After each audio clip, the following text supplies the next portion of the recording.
Welcome everybody to an Earth 2 Comic Cast where superheroes exist and comic book talk is the norm. It's your boy Mo Crosby. I am back today with another episode of The Falcon and the Winter Soldier. Oh, look at that. Welcome, my friend. What's going on? Can you hear me? Can you hear me? I can hear you. We're live. Hey, what's up, man? What's going on? Yeah. I didn't think anybody was coming. So I'm like, I took a crack shot at this because I was like, hey, I wonder what they're talking about. So this is perfect. This is perfect because normally, okay. So full disclosure for everybody, if you're watching this live or whatever. By the way, this is CJ. CJ right. from Bucky. Hey, what's up, guys? So normally I do these shows at like the end of the season because it's just easier that way. Right. And so I did it for WandaVision, which I just uploaded. I'm late, but work and stuff. But yeah, I didn't know nobody's going anywhere. They're gonna watch it. They're going to watch it. I didn't know you were talking about this, so I was like, "This is perfect! Oh my god, this is perfect!" Listen, I wasn't sure because after I didn't do last week's episode because again I was just like you because I was like, you know what, maybe I should wait so I can see where this is going so it's a better discussion right at the end of the day. But honestly, this episode I really enjoyed a lot. I've seen a lot of like mixed messages or mixed takes from this episode, but I really like this episode. I don't know about you. How'd you feel about this one? I like both of them. They're good companion pieces. Okay, so one of the things is kind of interesting when you're online, you see a different opinion. So many takes, bro. So what was interesting is that there are a lot of people. There's a trope that obviously we watch movies a lot. There's a trope of like the black character that gets killed and the white person gets inspiration, right? So I remember some people saying, "Oh man, why did the black guy get killed?" And I was like, "Well, hold on for a second. This isn't really a trope because number one, Walker already was on edge from the last episode when that dude spit in his face. So at this stage, it's like he was already there. So I kind of think I don't know if you kind of pieced it together, but you kind of figured somebody was going to die. Well, not even that. Like, I figured Walker was going to get Lamar either killed or probably he's going to be put in a hospital or something like that. You know what? That's what I thought it was. I thought he was going to get him. I thought he was going to die because of him. I thought it was going to be like one of those situations where, it's like Lamar's like, yo, we shouldn't do this, and he's like, yo, I don't care. We're going to go full force. And then, due to negligence or something stupid, he dies. I didn't know it was going to be the way it happened. It still was negligence. It still was because of him, kind of sort of. Yeah, I mean, it's kind of Walker going full tilt because it's like basically, and then the thing of it is Lamar was trying to save him from taking that full punch and stuff, and it's just it went the way it went. But the reality was that it would never have gotten to that point if Walker never, from jump when Sam was trying to calm her down, like, hey, let me go on ahead. And I mean, we've seen this before because Walker since episode 2 has been getting shit from everybody. Everybody. He's been on edge, man. He's been on edge. And I think this episode really showed his PTSD kind of sort of, right? Like, because I think the conversation that we're having wasn't in the food court. By the way, we're going full spoiler. So if you haven't seen the show, stop right here and go back because we already just done spoiled the end for a lot of people.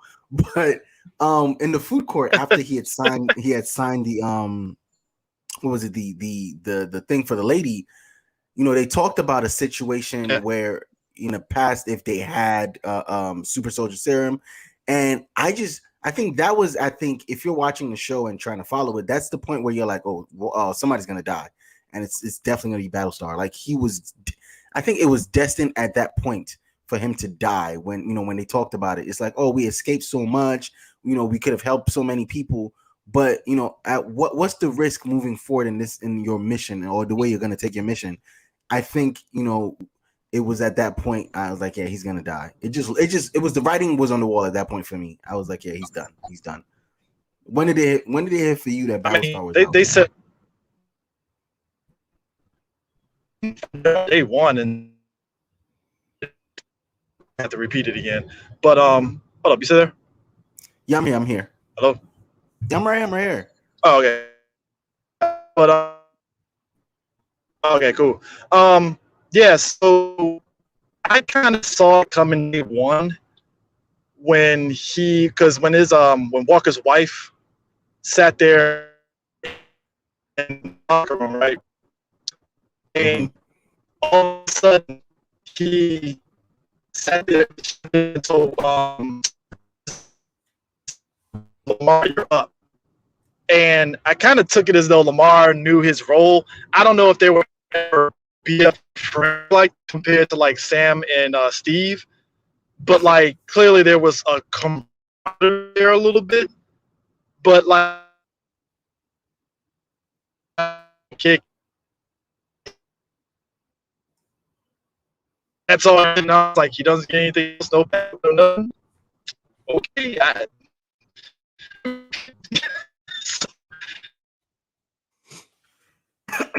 Oh well, he got kicked out. He'll be right back at some point. But I think what he was trying to say is he caught it from the jump that Lamar was gonna die pretty much. He's back. I'm back. All right, Yeah, all right, all right. I don't know where it cut off at, but I knew as soon as Walker's fiance, wife, or whatever tagged him in, and was like, "All right, John, you're Captain America. You're gonna do episode 2, bro. Like what? Yeah, it was episode 2, but like when they got on that helicopter and they got on top of them semi trucks, and like we saw how Battlestar was immediately struggling, I was like, no, he's out to fight. Like John got the shield, which kind of gives him a bit of a buffer, right. But like Battlestar, he only has the pistol. He doesn't have anything else. Like he's kind of weak, bro. He's kind of weak. Look, Bucky saw the jig when he's like, "So what's your name? Battlestar? Stop the truck. Stop it. Nope. Yo, but I think for me, like the opening of this episode was kind of interesting. Like let's go back and talk the episode. When the episode opens and you see what's her face, Ayo. I was like, first of all, Ayo can have me, bro. She can have all, like dead ass. She can have all of me. I was like, yo. And then she was invested in she was invested in Bucky's well-being immediately in that scene. And I'm like, what's going on here? I don't like that whole fanficky thing. I don't like that. But they almost caught me right there, bro. They almost caught me right there.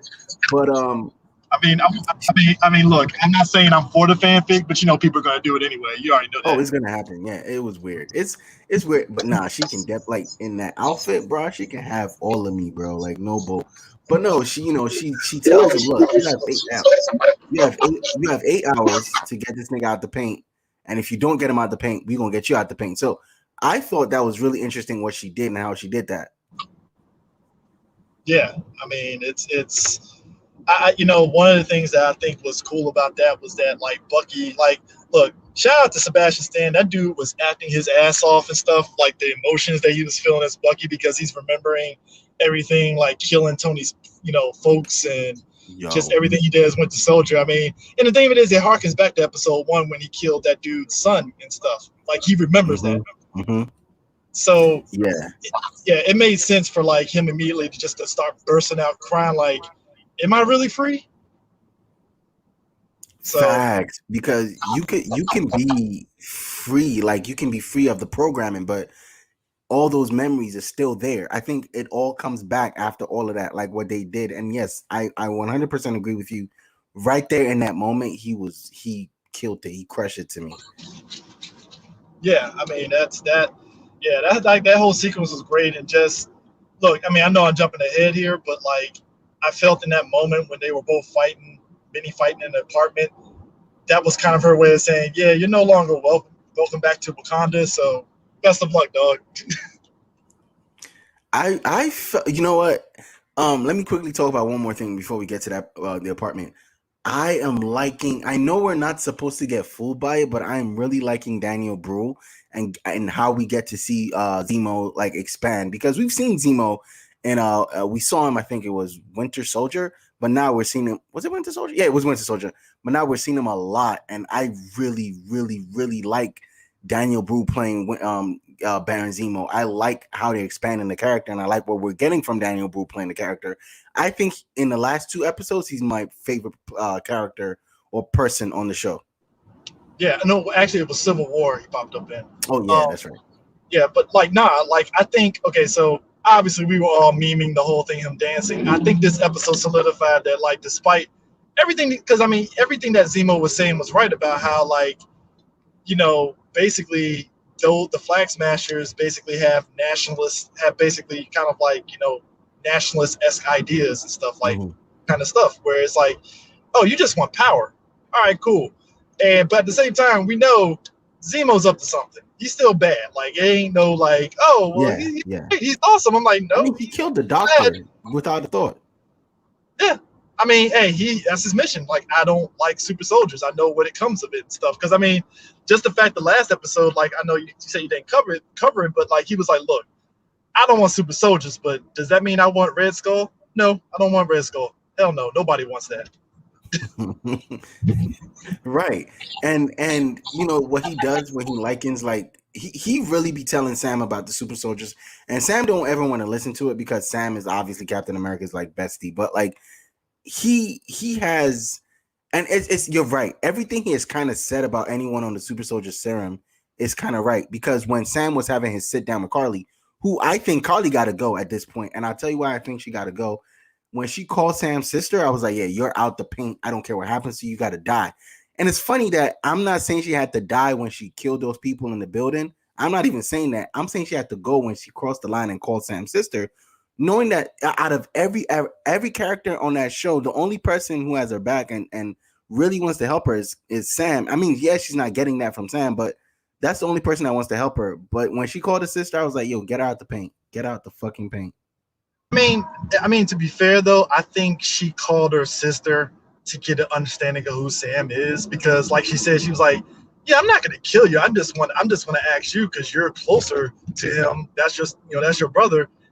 I just want to make a decision on whether it's right for me to do this, because I think that conversation that they had was great because it was needed. Like, because I saw somebody mention it, and it's a good correlation. She's basically like Killmonger, except there's a level of like you can kind of convince her from not going, because she's already radicalized. Let's just start there. But like you can kind of talk her down from not going full tilt. I'm gonna kill everybody. Like yeah, she's not far right.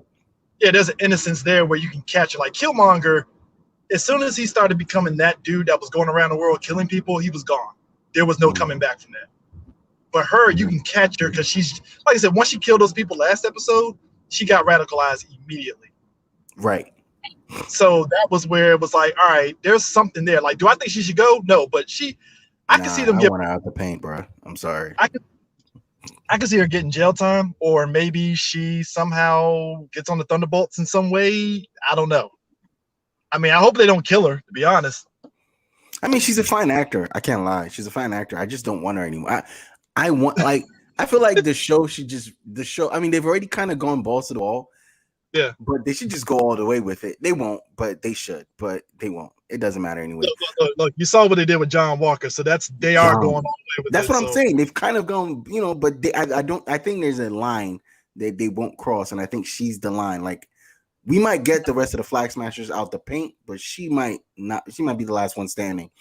But let's talk about that apartment fight. And before we get there, let's talk about Zemo and how Zemo is he's so charismatic, right? They go into the they're looking for Donya, Donya, and no one is answering them. And Zemo is like, you know what? I'm gonna talk to the kids. I'm gonna give them candy, Turkish delight, which people are saying is not as good as it is, but that it's okay. It's okay. Right, people are saying they're surprised that it's actually working.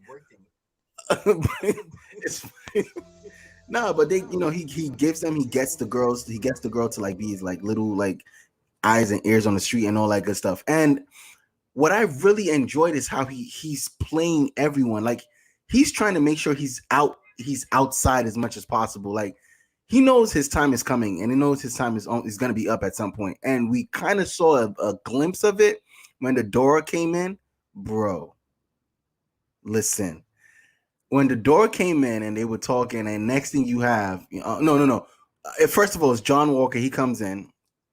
Yo, you need to hand him over. Sam is like, no, we can't hand him over because I was almost, I was almost there with Karli, and you messed that up. He's been more effective than you have ever been or anyone else has ever been. So we kind of need him.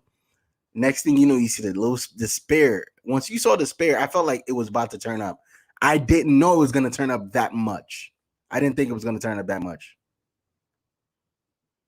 I mean, I kind of figured it was going to turn up that much because, I mean, she gave him 8 hours. She wasn't bullshitting on that one. Like, let's be real. Dora Milaje don't play. When they give you a timetable or they say they're going to do what they're going to do, they mean it. And I'm surprised she gave Bucky 8 hours. Let's start there. Like the fact that she said 8 hours, and I feel okay. So I got a feeling that Zemo is going to be in the wind, and they're going to keep him around because that's somebody that clearly, yeah, you can't just kill him off. You can't. There ain't no way. But he's going to be in the wind. Mm-hmm. He might go to Madripoor possibly and hide out there. So I would say this: the fight did catch me off guard because at first I liked the fact that Bucky and Sam kind of held back and was like, you know what, let these two guys get their ass beat. We're good. We'll just let it go. And I'm like, but you know, Zemo's like sitting back taking a drink and about to leave, right? And he goes. Yeah, I didn't like that they weren't paying attention to Zemo, but I did like the fight. I mean, it was good. They disrespected Captain America, fake ass Captain America. They disrespected him. And I think the best part of the fight for me was when he gets up and, you know, the Dora does what they do. They mess him up. And because, you know, he had just lost the fight to the super soldiers. He got his face spit in last episode. He snuck away with a super soldier serum, though. But then he gets up after taking the L to the Dora and he goes, they're not even super soldiers. Yo, I think that's the best line of this episode, bro, because that is the most humbling thing ever. I mean, he was never prepared. I mean, if you think about it, you think about the fact that every step of the way, like I said, he got beat. This is like he got beat by the flag smashers on the truck. Other than when he took out the pistol. You think about the fact that he got bested by them a little bit. You know, the initial time after Zemo crushed the vials and stuff a little bit. Right. And then the Dora just beat his ass. It's just the dude been taking L's across the board. And I think from Walker's perspective, after Lamar tells him, hey, I'll take the super soldier serum, people forget the line that Lamar said, and it's the same line that Erskine said, is basically that serum just enhances what you already are. Yeah, what you already are. Yes. What you already are. And we already knew that Walker had a chip on his shoulder from jump. You know, and it's like don't let the PR thing from episode 2 fool you. Like by the time he got to the end and Sam and Bucky rebuffed him, it was like, yeah, we're freelancers. We rather just do on our own. And he told Sam, hey, don't get in our way. I was like, and there it goes, right there. Right. So yeah, we knew what he was. That's why I was like, and we finally got U.S. Agent, just like the comics. Yeah, I feel like this episode was a walking reel for, you know, U.S. Agent's origin. This is his origin story. Yeah, so but yeah, I like that fight. I think this episode had the best fights except with Sharon Carter. Sorry, was it Sharon? No. With Sharon Carter last. Yeah, Sharon Carter. I actually like that one, to be honest. Yes, Sharon Carter at the docks or whatever, that was fire. I think this episode. I think the person that did the choreography for that episode, he actually helped out on the John Wick movies, and I was like, well, that makes perfect sense now. That makes so much sense right there. That makes so much sense. Movements and all her movements and everything. I was like, this looks like John Wick. I was like, oh, that makes perfect sense now. Of course. Yeah, there you go. That makes sense. And so you fast forward from that fight, right? They go into then we've already talked about the little food court situation when they're in the food court and he's wrapping them up. And it's like, yo, would you take it? Hell yeah, I'll take it. You know? And you know, turn that around because Zemo asked Sam, he was like, would you take it? And without hesitation, Sam is like, no. Why? Has Sam ever discussed why he wouldn't take it, or is this the first time that question has been posed to him? I'm thinking this is the first time it's been posed to him. I mean, but I think you also figure for him, it's like, well, do I really need it? I mean, I think we were having a discussion in another group chat where somebody was like, for Sam to be able to use that device and fly and adjust the wings, we also forget Sam is probably a pretty good hand-to-hand fighter too. On top of that, it's just we never seen him showcase it that much. And if they're going by the previews of this show that we saw the trailers for, when he's flipping around, throwing the shield and stuff, I'm like, clearly Sam has been training. Clearly, it's just we just never the movies, which I think that's probably the best thing about the TV show is that you get to see more of the characters. So like the movies doesn't really showcase his fighting prowess. Like we saw a little bit in the Civil War, We see him flying around in Infinity War and Endgame and all that stuff. He was flying. embarrassed in Ant-Man, so yeah. So it's like we never really saw him like really do his thing, So now it's like, oh, Sam's out here. Okay, he's really, he's trying to live up to those Captain America ideals. I mean, look, when at the end of Endgame, you kind of understand why he gave up the shield, because I guess, and I mean, it's just like the comics. It's like, could he really live up to that title? And it makes perfect sense and stuff. And like, I like that we're already at episode 4, and he's realizing that like, oh shit, like maybe I should have been taking the shield. Maybe I shouldn't have gave it up. And now Walker is his problem now. So. Okay. Anthony, thank you for coming. The question was, when Zemo asked Sam why, about the super soldier serum, and without hesitation, Sam was like, no. Why do you think Sam won't take the super soldier serum? I think Sam, one, that's not where he feels his strength comes from, right? Mm-hmm. Like, I think that, Steve needed it to accomplish a goal because he wanted to serve. He wanted to be useful. Red Skull wanted to be better than everybody else. Walker is trying to he's not used to being the weak guy, right? He's not used to being the underdog, right? Mm-hmm. And so it's an ego thing for him. And I think they were trying to show the contrast between Sam and someone like Walker. And I wonder, I said this in the chat, I wonder if Zemo, because that was a really weird, it was a really interesting way Zemo asked, like, hey, if you, because he's earlier in that episode, Zemo, breakout character, by the way. I'm loving Zemo. Yes, I haven't been on the same thing. I said on your show so far.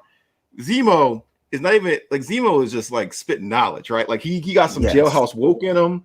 And it was a line last episode where he was like, only an American would assume a fashion-forward black man is a pimp. And I was like, damn, because I've made that joke. We've all made that joke. We've all made that joke. I felt convicted. So in this one, when he was like, no one that seeks the super soldier serum should get it, because it'll amplify what's in you. And he was like, what about Steve? He's like, well, that's the exception to the rule, but how many Steve Rogers have we seen? And when he asked Sam without hesitation said no. And Zemo was like, very impressive. And then they went to the next scene, which was Lamar, Walker, which is Battlestar and Walker in the food court. And Walker, he's like, hell yeah, which is the answer most of us would give, right? So it showed the contrast between Sam and them. And I wonder if Zemo pocketed one of those vials, and because this has all been like, I don't know if you noticed, this has all been Sam. This show has been Sam justifying his spot, right? And he's always had a heart. He's always been capable. But in Winter Soldier, he got his ass kicked, right? And in Civil War, he didn't have too good a showing. I mean, some aerial skills, and in Ant-Man, right? But now they're showing he got beat by Spider-Man, bro.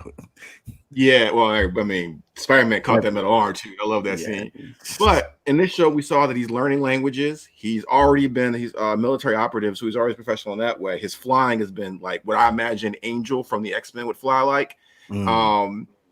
Because they always talk about in the comics how Angel, like the other freeform flyers would be like, well, how is he so agile with wings so big and things like that? So they've used that a lot in there. So his fighting skills have gone up somewhere in Avengers. Maybe he's gotten training from the other Avengers that he's hung out with. So yeah, I don't know. I think that's a long-winded answer. It was all justification for, I think, building up Sam as Captain America. So just building him up as Captain America and not a super soldier, super serum soldiers Captain America, right? I would not be mad if he got it because of Zemo's question. I never thought about it before. This is the first this MCU version of Falcon is the first Falcon I've ever cared about, right? This is the first one. I'm not mad at you. I'm not mad at you for saying that, because I feel that too. But it's funny because Zemo is an anti-vaxxer. Anyways, one more thing. Before, sir, you are not shit for that one. Yo, he had joy in his heart. He had joy in his heart when he was smashing those vials. But for real though, like I think I was saying earlier, like I mean, you mentioned this is the first time that you actually cared about Sam. I was like, I think Nick Spencer did a pretty good job with Sam in the comic. Oh yeah, think like, I think you're saying in other media outside of comics, right? And or you're saying comics Like none of the included? cartoons he showed up as I've ever really Okay, cared okay, about him at. okay. Early iterations. I mean, I appreciated some stories, and like you're saying, there's been some story. Some people that can write them, and that wasn't even, and even that iteration, that wasn't until they decided to put some actually good writing behind the character, right? Consistent writing behind the character. But I think a lot of this comes from Anthony Mackie. He has put his heart into this character. He has put his heart into this character, and that comes off. Before we go forward, I want to ask you about that fight in the house. Zemo, not Zemo, the Dora versus Captain America. Yes, go ahead. Just go ahead, man. Go ahead. You got it. I don't want to say I talked a lot. Chris, you want to go? No, I know we've talked about it. I'm giving you a chance to talk about it. That's what I'm saying. I love that. Oh man, it was so sexy. I need to find me a ball hitter one right now. Right now. It's funny because right before you came on, I'm like, I could have all of me, bro. All of me. I've always liked that look in her eyes. And let me get off. I mean, first of all, their training and portraying these warriors has paid off. They sell it. I know there's like choreographed moves and all that, but they sell it. They sell it with their teamwork, their knowledge. That line of our jurisdiction is wherever we're at the time, bro. If Walker had said that, it would come off like a Chad saying. It would definitely come off it would come off very like you're a white man saying that, bro. Relax. So whiny. But they said I believed it. Yes. Yeah. Yes, it is. I think the best. Go ahead. I was gonna say, and then the moves they use, it wasn't just it just wasn't just punching and kicking and stuff like that. They were so precise and on point, and they used their spears in a creative way. Them using the spear to lock his shield down. Even the Bucky Kamali Cold up down left right BH like starting his arm and his face. He was so mad. Okay, yeah, we didn't even get to talk about that. How do you think? But No, because Chris had mentioned that at that point that was her saying you're not even welcome in Wakanda anymore. But I felt like it was more so like Bucky was like he looked like damn, like I thought we had a thing. Like why would you do that to me? That's what I caught in his reaction. It was to me as like you're still a super soldier agent from Hydra. Like we ain't go with that. But it was also like because. Have you ever seen like the TikToks and the memes about how Bucky's like claiming blackness and like Sam's like, man, are you blacker than me? Like, because he's like, I was in Wakanda, hey, please leave my man, like all this stuff. And it's kind of like, oh man, I had a card, like I had a pass, like, yes, like I had a black card, and you just took that. Right, I'm not, I thought I was Wakandan anymore. I can't even say that soft A. Right. You can't say the He felt a little hurt though, because I think he thought that was his people. Like I think he found his, like he said, that was the place he found peace. And that flashback scene with him testing out whether he was debugged or not or deprogrammed, that was great. And I think that he looked at her like really like a mentor. And I loved that they, I was mad she wasn't, because she wasn't in Black Panther, right? She was. She wasn't. She was in Civil War. She wasn't. She's been in everything, bro. She was. Okay, I don't remember. Maybe she didn't have a prominent role in Black Panther or so. Maybe I'm thinking she was in Civil War because I remember she had that standoff with Black Widow, and I was like, "You will be moved." I was like, "Don't try, bro. Go sit down." Yeah, your little thing don't work here. But the acting without saying words was fantastic. Yeah. Right. All right. So, how do you? Okay, last question before we get back into the review. How do you feel? I feel like Karli needs to get out the paint. Like she's done. I'm over her. I want Sam to kill her, but he's not going to. How do you feel about Karli? I like the conversation between her and Sam, and I like that Sam has that heart again, showing that she's playing the same character she played from Solo, just a more expanded role. Is it her though? I just it's her. It's her. The Ventress, Ellis Ness, Elliot Ness, whatever. The one on the train and the one. That's her. I think they're trying to make her a thing, which. Oh, that's crazy. That's. I mean, she's pretty cool, I guess.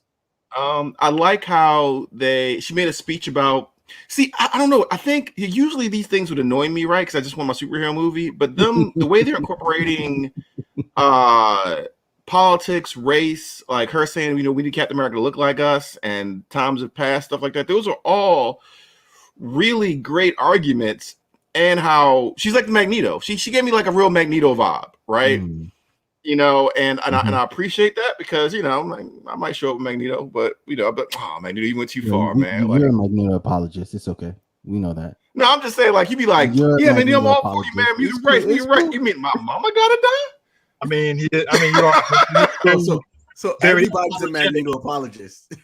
I mean, I'm not an apologist, but I understand. I understand, real.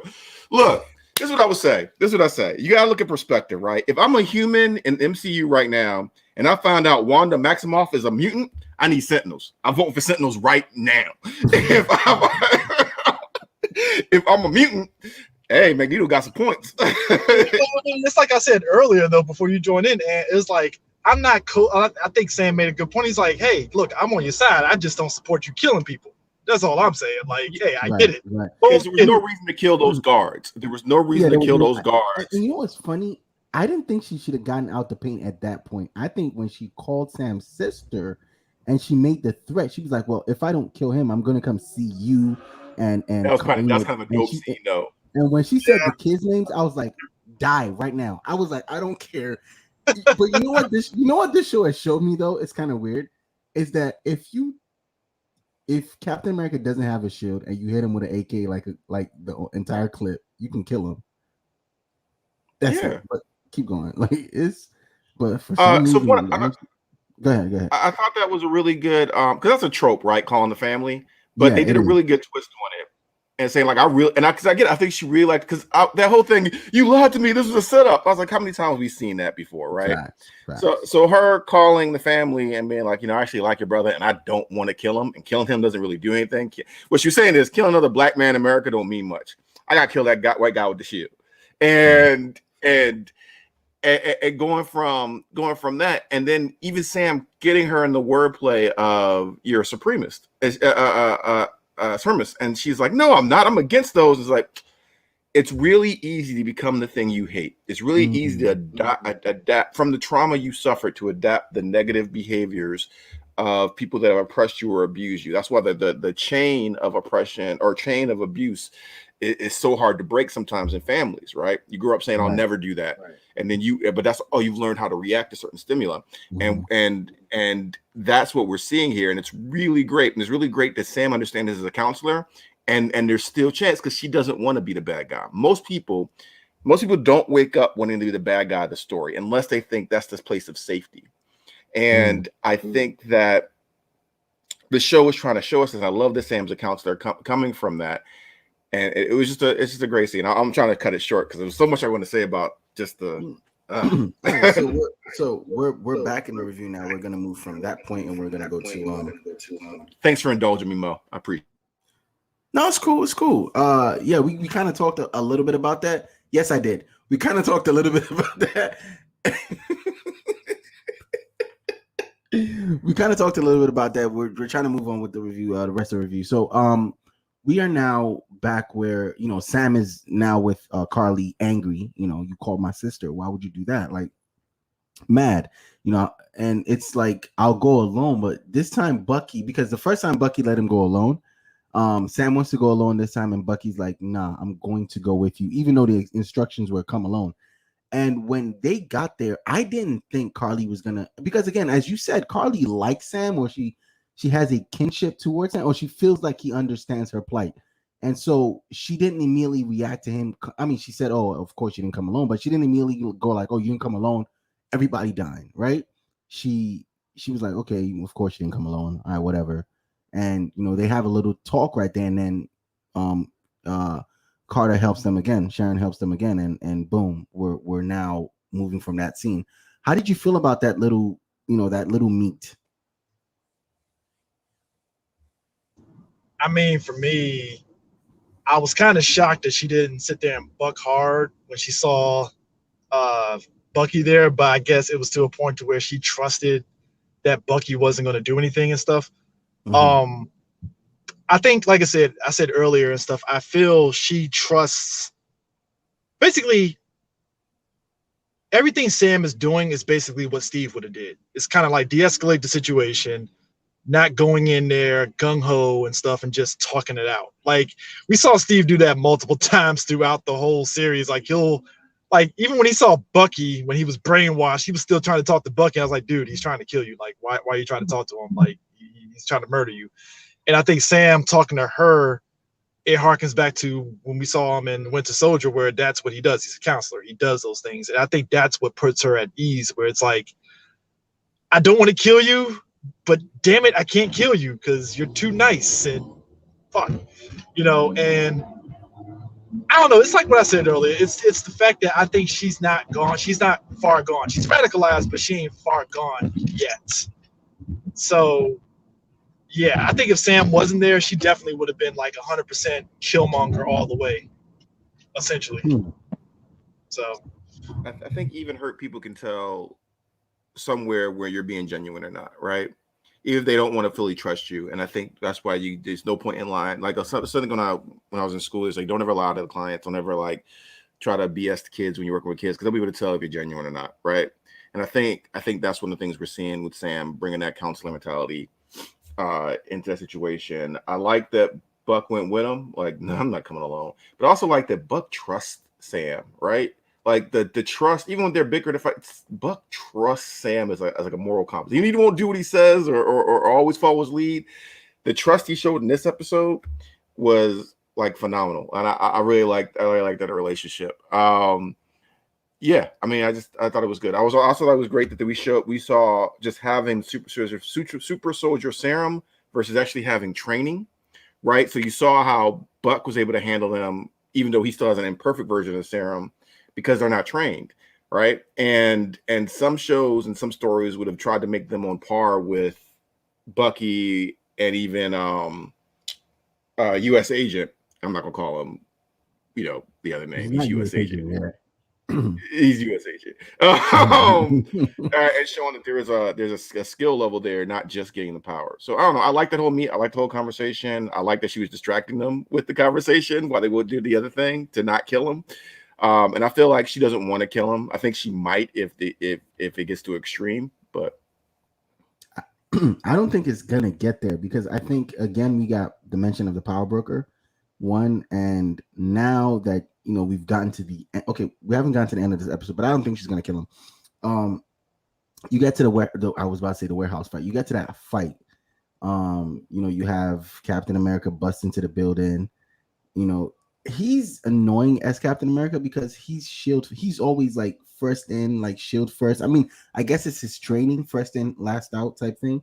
But he doesn't give me like clear the room vibes. Like there's no like, it's almost like the military part of it where you go in and you clear the room and all that good stuff. I'm not getting that from him. I'm just getting, I'm Captain America. I have this shield. I can do anything I want.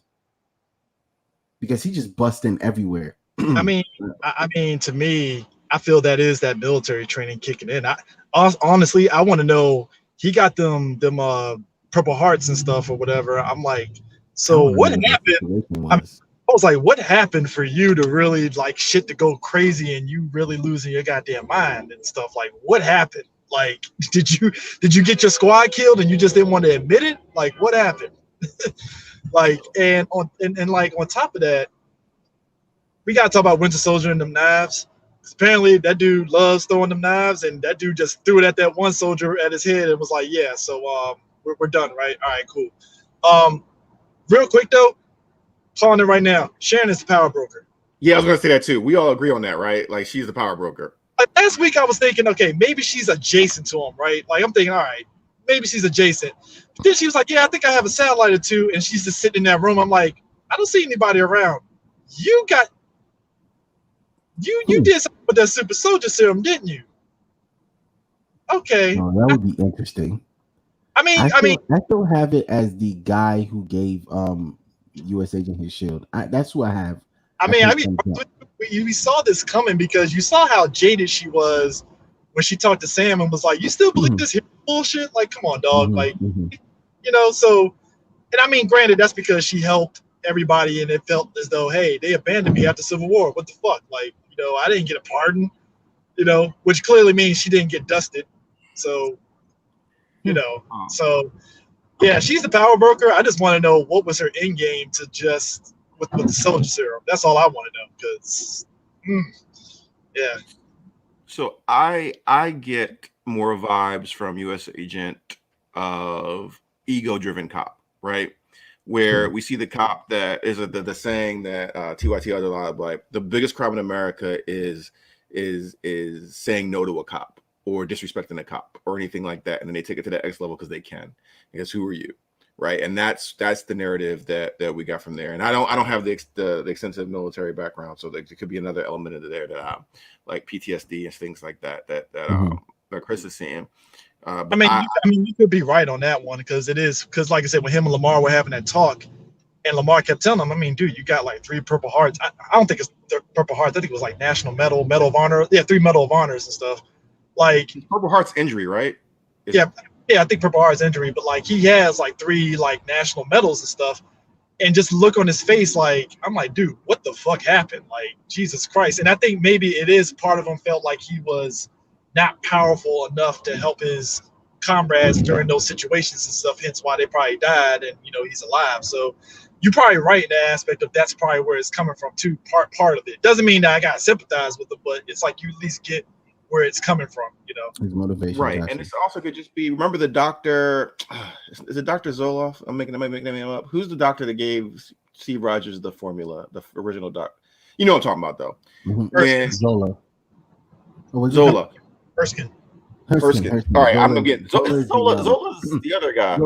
Anyway, when he was like, a strong man wouldn't know how to appreciate strength.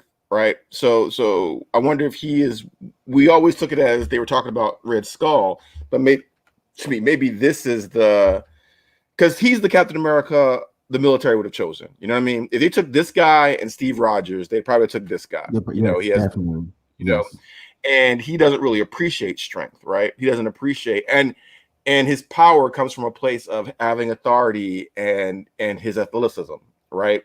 Where that isn't where Steve's power came from.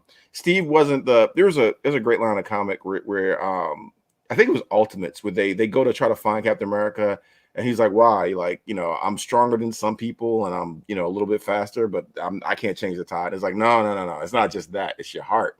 And that's what Captain America has to be. That's the inspirational thing that Captain America has to be, because he's not the strongest Avenger. He's not the fastest Avenger or the smartest Avenger or anything like that, but his heart. And so we're seeing this other person who's ego-driven, abusing power. And he had somebody that was subdued, that couldn't fight back, that was begging for their safety, and he abused that power. And the themes they're bringing up in this show, and the situations that are coming, I'm gonna say, come to mainstream light in recent years.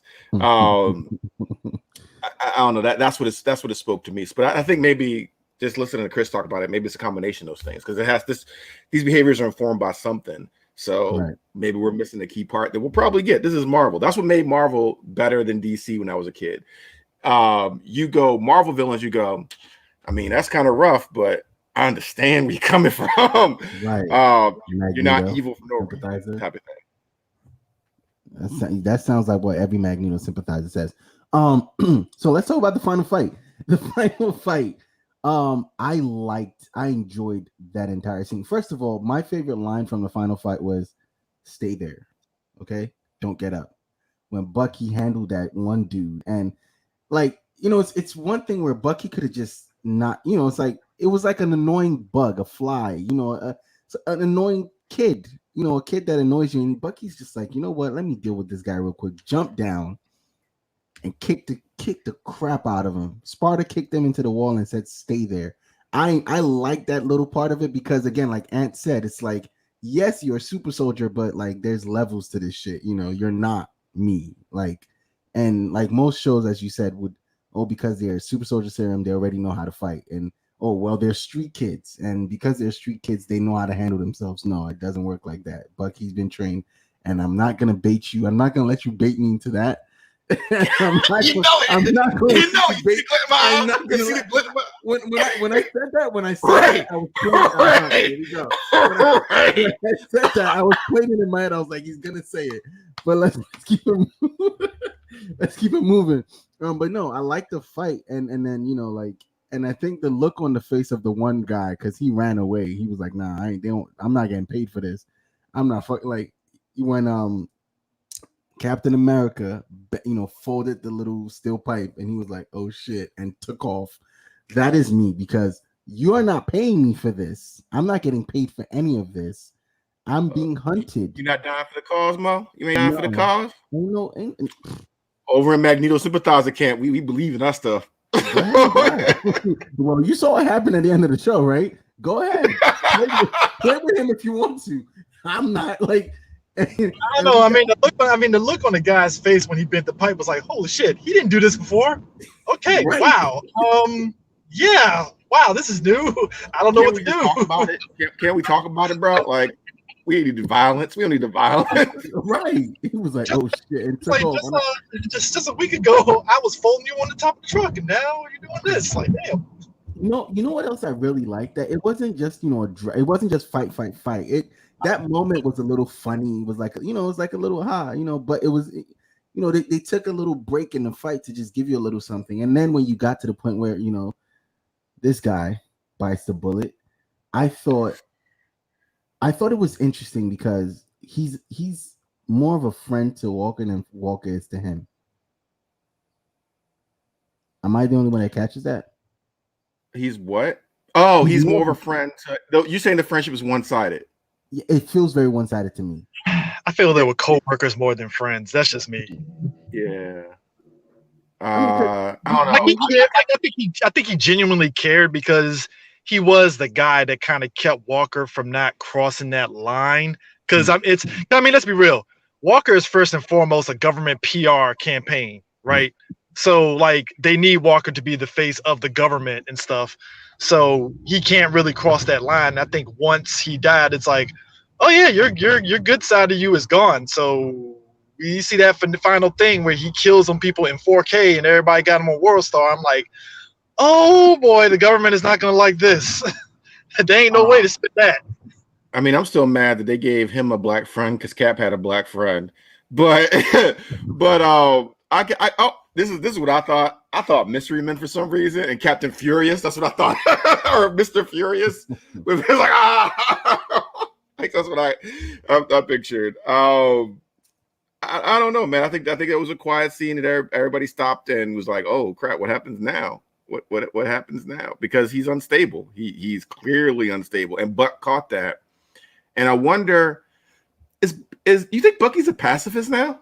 Like, because Bucky hasn't killed anybody since this show started, right? No, he hasn't. I don't know if he's a pacifist. I just say he thinks a lot, because I feel like things changed for Bucky after the blip, after the snap. Like a lot of things, like a lot of ways that he would react to certain things changed for him when he came back. When Captain America him had that conversation. I mean, at the situation at the bank, everything is changing for Bucky. I think his perspective is shifting. And so he's not fight first or kill first. He's okay. Let's see if there's something we can do first. Again, I think he's also looking at it because he's not fighting like aliens or space people. He's fighting regular human beings who are troubled. Street kids at that. Yeah, I mean, they look like they're 28 years old, but street kids. Yeah, so he's not. So I think he's not going into this as okay. These are like he's not going into this like fighting Hydra. Like Bucky and Winter Soldier versus Bucky here are two different people. We're talking about Sam, right? Or Bucky? No, I was saying I'm noticing how Bucky isn't doing permanent injury to anybody, nor is he killing people. I think it's also part of his what's it called? His in episode 1 he got these stipulations on what to do. Don't do no harm, or it's part of his healing process. Yeah. So he will. I'm just wondering if they're going to put him in a situation where he feels he has to kill, I wonder if that's. And I wonder how that's going to affect him. That's where I was going with it. Sorry. It might regress. He might regress. Might catch a little bit of a regress. But let's talk about the big moment of the show. So now Battlestar is dead. There's this big chase that happens. We get a little, where is she? Batman not Batman v Superman, Joker and Batman in Dark Knight. We get a little bit of that. And I thought that was really interesting when we got that. I thought that was one of when we get that part, he jumps in, he jumps down, and I thought when he jumped down and he caught the shield, and it looked very Captain America-esque. It looked very Steve Rogers. Like, this is someone who thinks he's Steve Rogers, who wants to be Steve Rogers. And so when that happened, I was like, oh well, we got a little mini Steve Rogers on our hands. He jumped down, he landed with the shield. It looked really cool, and I'm like, Hero okay. pose. No, I don't think there's any show that we're gonna get, any superhero show, any like that we're not gonna get a hero. I think it's just embedded into it's writing now. Land like this. It's just in I think it happened in WandaVision for no reason. But yeah, so that has happened. He chases the one guy down. Karli's gone. Like, it's so weird that Karli ghosted on her dude though. That was the dude that was talking to her at the cemetery, and I was like, oh no, you're not gonna take your friend with you, you're just gonna ghost on him. And well, see, if Karli's gonna ghost him, why can't I ghost? And she's the leader of this whole thing. And then he just goes full tilt crazy and does this. I thought this was a powerful shot. What do you think? It's such a powerful shot because, for one, they've been teasing the shield decapitation in MCU for a minute, always since back Civil War. And that's the famous comic book scene when Steve Rogers decapitates a Nazi vampire or something. I forget. Right. But when we saw it, and we were like, "Is he going to do it?" Like, I forgot this was Disney Plus for a minute, and you saw the cameras come out, you saw him looking, and then he just went, that's why you left. Oh, they're not seeing you. Do it again. There you go. And you saw the stain on the shield, the stain on the honor of. I had a friend call me and was like, "Man, the Avengers just invade this show right now because they're defiling Steve's shield." It's like, what Avengers? No Avengers left. Nobody active right now. Left. So anybody got the back end to go be criminals again.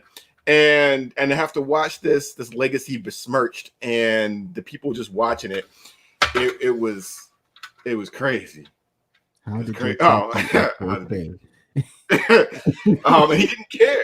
he didn't care. And again, I would go to the abuse that we see. We're seeing in law enforcement, like that knee on the neck, that just I'm on camera. I got body camera too. Nothing's going to happen to me, or I'm justifying it because of my emotions, and I wonder, this also goes to how the rest of the world is going to view Captain America, like how the rest of the world sometimes views America based on some bad actors. That was the imagery I caught. It was more so like the shield is America, and the blood on America's hands, or blood on the shield. America is stained. It's not as perfect as everyone thinks it is. This shield is the most perfect version of America in the MCU, and now it's stained with the blood of a street kid from a different country, and it felt very a poor minority kid. I guess he's a minority. Yeah, he's a minority. His English is a little so it's probably French. Perfect beard, little model. But yeah, so I that's the image I caught when I saw him stand up, and then he didn't just get up. He got up and he strapped it even tighter, akin to what Steve did in Endgame, and I was like, ugh, this is ugly, man. This is not a good look. So this is why I think, and then Karli ghosts again, but this is why I think Karli doesn't have the power. I was nervous for her. When he looked around the crowd, when he was looking around the crowd and scanning the crowd, I was like, because Steve would have picked her up, and I was like, okay, he didn't notice it. Like, I'm not even feeling her like that, but I was like, I don't need to see him kill no little girl. Do you think he was gonna throw that shield, and if he caught her, you think it was gonna keep going?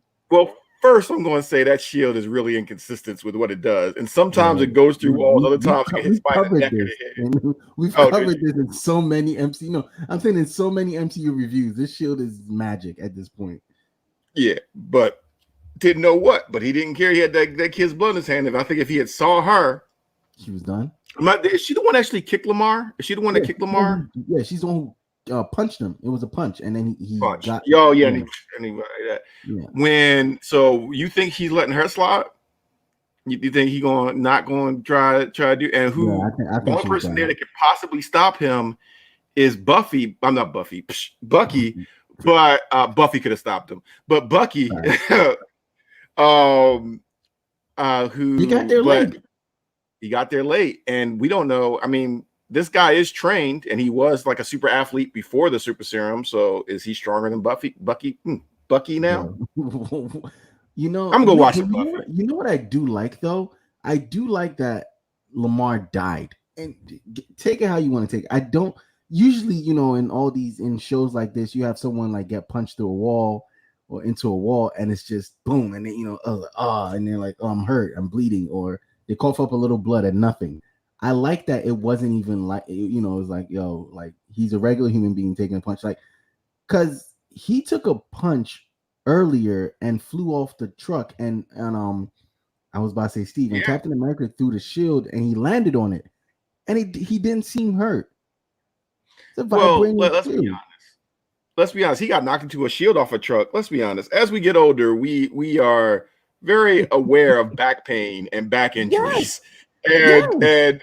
And if I fall through a windshield, I'm off of work for a while. After that, I'm not like, all right, so I like that. So I see what you're saying. It's good there were some consequences to these physical. It held up. It held up for a second. Especially because it's like the Superman thing. These guys aren't holding back. It's not like Steve who can hold back and not want to like knock somebody's head off. These people are holding back.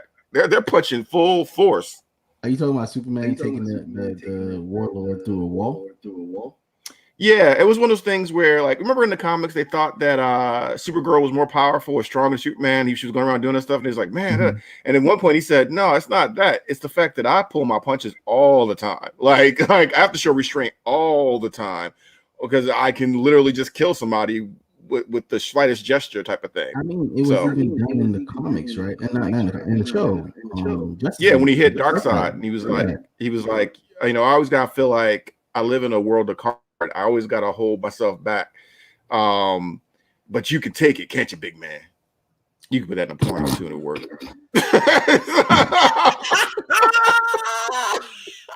I wasn't going there, but okay.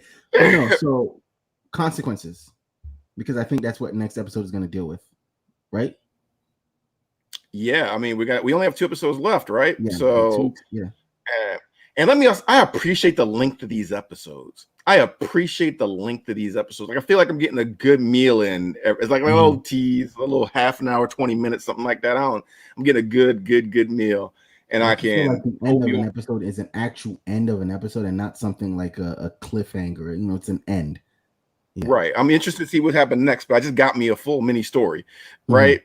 And so you got it. I mean, so we got time for consequences, resolution, epilogue. That's what we got left. The 2 episodes. So consequences, what do you think happens? What do you think with the shield? So we got to resolve Zemo, right? Zemo's on a ticking clock. He has Wakanda after him. I really like this character now. Like I really like him now.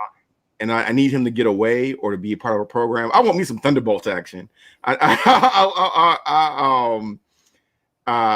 don't know. I really like him. He has really stolen the show in every scene he's been in. And I liked him in Civil War. Don't get me wrong. I liked him in Civil War. I like the concept. Here. And even the payoffs, like the Turkish delights.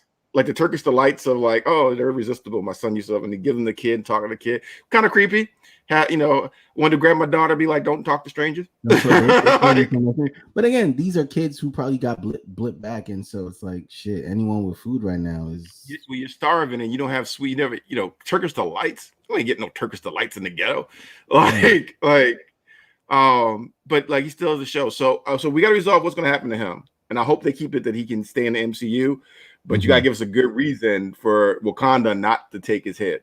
You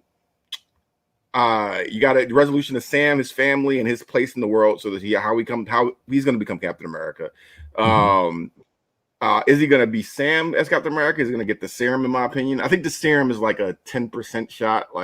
But I could see it. I wouldn't be mad now, right? They set that up. I wouldn't be mad now. Walker's fall from grace and how they're going to deal with that consequence, where he's going to go from that, and yeah, man, that's hard. That is, you know what? Shot though. If you took like, when all this is done, when we're old men talking about the greatest shots of the MCU verse, that's gonna be one of them. Definitely, I agree with you. Like, yeah, okay, you can always cite the Steve thing, in Endgame, where he picks up the hammer, tightens up the shield. Like, you can always cite that. That's great. That's a great shot. You can cite the shot when Avengers Assemble, like that splash page they did. That's great. But in terms of like a smaller scale shot, like what is a really dope shot? This right here, everything it represents, the red, white, the blue, the star, all of it, that blood. If this was a painting, if an artist made a painting of this, we could analyze this for days, for forever. The blood creeping up the shield, staining the red, white, blue, the symbol, like the look on his face. Like we could literally analyze this. And that, I think they knew. I wonder if they knew when they were filming it what they got, and then or whether they saw it. It was like, whoa, no, we gotta get a good angle on this type of thing. We gotta use this. It's probably something that they saw at the end. Like, yo, we gotta keep this. We gotta keep this. And then we have Bucky's. I don't want Bucky completely healed at the end of these 2 episodes. It doesn't work like that. But his journey and where he go from there. So you still think that they're gonna put Bucky in between a rock and a hard place? I think he's gonna have to make a tough decision at some point at the last 2 episodes, and that's gonna just dictate his path. They could also. I see, because of the politics. I don't think they will. But if you had taken politics out of this, it could be a question up in the air of who's going to be Captain America. But I think that because of politics the way they are, there's no way they're gonna not give it to Sam. And I'm liking Sam now. I'm not granted, but I like the question of who's going to be, because wouldn't that be really satisfying for Bucky to show his health and his growth, and him being, if he got offered the chance to be Captain America and he could be, or something like that. You know what I mean? You know what I'm saying? I might not be voicing this right, but I mean, he doesn't need that. I see what you're saying. He doesn't need it, but in terms of character growth and where he's been and where he's come from, who also is to Captain America, like it would be a nice progression. But I think based on the fact that it's happened in the comics that they gave it to Sam, and I think there's a story. There's more of a story you can, especially in the times that we're in. There's a deeper story you can tell with Sam getting the shield. It just makes, I think, in terms of storytelling, a future storytelling, not just right. You just have so much, but because giving it to Bucky, like giving it to another white man. Kelly said it. We need a Captain America that looks like us. Yeah, and so we set it up already. And somebody that she can believe in, she really likes and stuff like that. So, like I said, it's completely set up that it's going to be Sam. But how we get there. You think Sam jumps in and takes a bullet for her, and then he gets the super soldier serum? Like Bucky's like, he's going to inspire hope for some reason. My biggest fear though is that they showed us the last scene of the series in the trailer, because we still never got to see Sam practice with the shield, and that was in the trailer. That was one of the trailers. And so now we know he gets it back. And I really hate when trailers show me the end. It's so sad, because in the beginning of the show, when he's holding the shield, I'm like, yo, he's about to go out in the backyard and toss and train, and that'd have been right. Oh, that'd have been okay for the trailer. But now, knowing the trailer, we know he's getting it, and that we get it back. It was a scene too where he and Bucky have a conversation and we work well together, or something like that, Yeah. So all that at the end, you showed me the end of the series in your freaking trailer.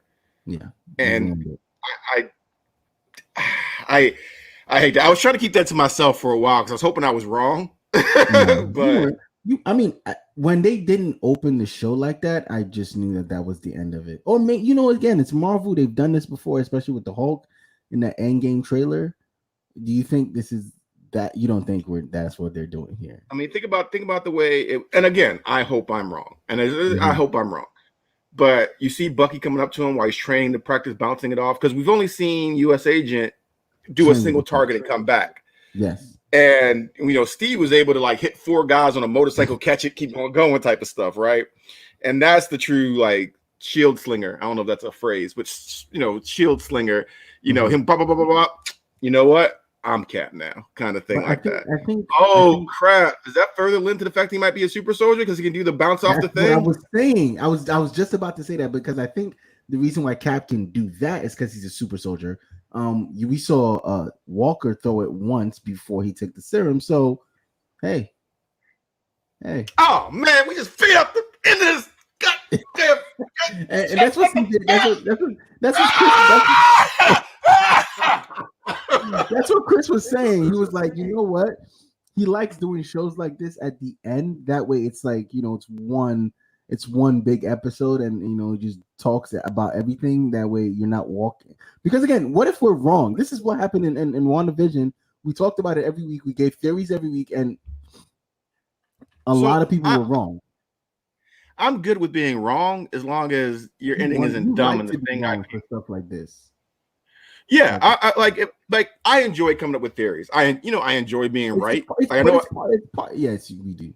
But it's part of the fandom. Like, you give us something, we're gonna come up with theories, and boom, when you're watching the show week to week. But I like logical progression. So if the story doesn't end in a logical way, and for what I understand with WandaVision, COVID really messed up a lot of how they plan to end the story. Like, like Darcy couldn't stay around, Doctor Strange didn't show up, things like that. Probably the reason why it felt jarring in some areas is because they couldn't do the ending they wanted because of COVID, right? Right. So hopefully we don't get that in this. Would be my hope. I don't know when the shooting schedules were for both these different series. I think this was a little bit into COVID, and that's why it came when it came. I think this was supposed to hit first, and then the one that we got, Winter Soldier, WandaVision was the next show coming up, and then Loki. Gotcha. Yeah. And I mean, honestly, a lot of the sets have been sparse of people. There's been a lot of people on different sets that's been really contained in different things. We're in a city. You should see people. Right. And they've kind of kept it to a limit, which I'm not mad. You got to work with what you got to work with, right? Mm-hmm. But I don't feel like they're not going to have a logical progression in this, unlike some things that I think people were feeling from WandaVision. But we shouldn't criminalize theories. Like I like coming up with theories. Like I like thinking like, oh, what if this happens? And what if this happens? And like, oh, I was right. Oh, I was wrong about this. Oh, Mo was right. I ain't gonna tell him he was right though. And like going from there. All right. I feel you. But I'm very interested in seeing.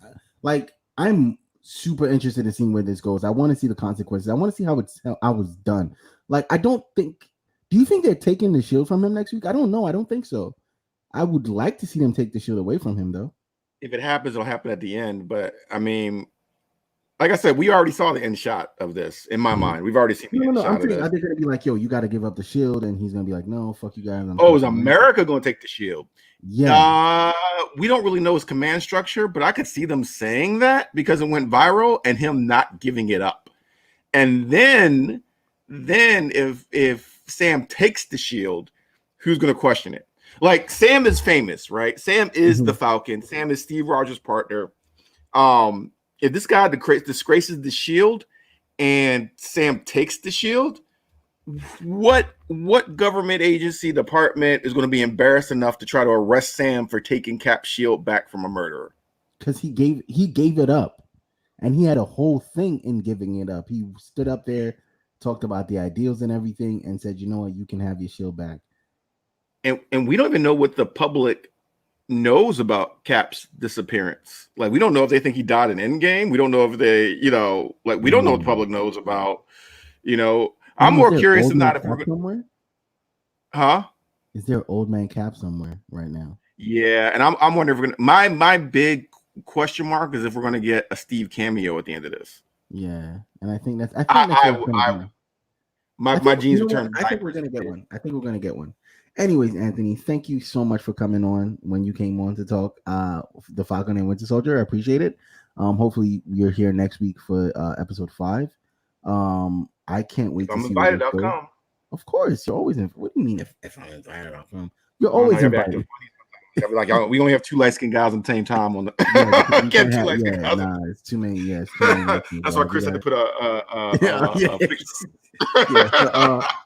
Thank you for watching. Those that are watching, thank you for listening. Those that are going to be listening on the podcast, we will catch you next week, Friday, for the 5th episode of the Falcon and the Winter Soldier. And you got anything you want to say before we step out, or you want to beat somebody with your shield? Like, I want to just let you know I'll be out there.